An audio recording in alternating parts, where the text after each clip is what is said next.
The water you're swimming in this summer may not be getting tested for bacteria like E. coli. It's a concern we heard from a News 5 viewer who reached out to us about an area at Lake Pueblo State Park.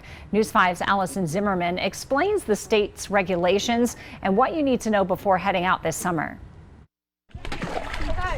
It is summer and we decided to get the kids out of the house because they were going a little stir crazy. Casey Parker and her family love to work off some summer energy at Lake Pueblo State Park. We love coming out here. We buy our park pass every year and we bring the kids out as much as possible. They like this floor bottom better than the general lake itself because the general lake itself is a little icky. This part of the park has a new name.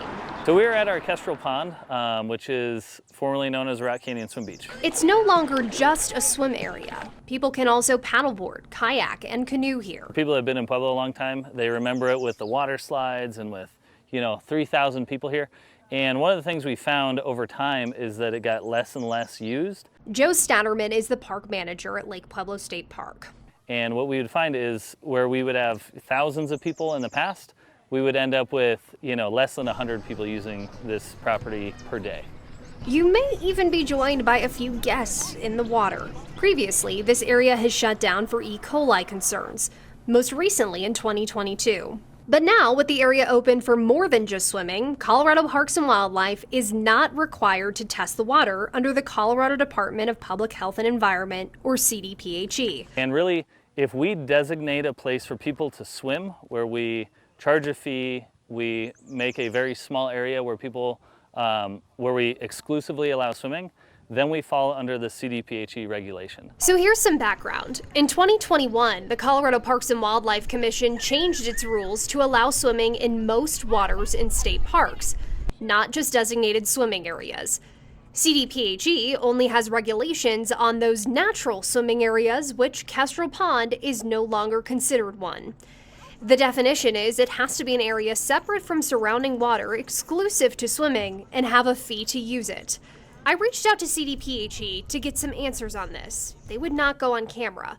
But we have questions, including whether or not the current regulations are enough if people are still swimming in an area like Kestrel Pond. What we found is in 2021, when the Parks and Wildlife Commission changed the swimming regulation, that this part of the park just didn't get used.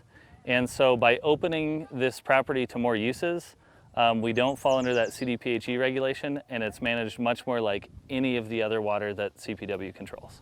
But as you can see, geese seem to love this area. So what you have is geese that will overwinter here because there's no natural predators. And so the geese get really comfortable and they eat the grass and they just hang out. Statterman says they do have plans to try and mitigate the geese population. He says these fences and gates up near the pond will be coming down. And what that's doing is that's introducing natural predators to some of the animals that live here to help combat some of those kind of issues. When it comes to whether or not the water is safe for people to swim in, it comes down to assessing your personal risk. Whether you're in a high mountain lake or a pond here in Pueblo, you don't know what's in the water, and we know that, and that's one of the realities of swimming in natural water. While CDPHE would not go on camera for this story, they did send some information in an email saying if an area does not meet the definition in the regulation, they are not required to conduct water quality sampling at all.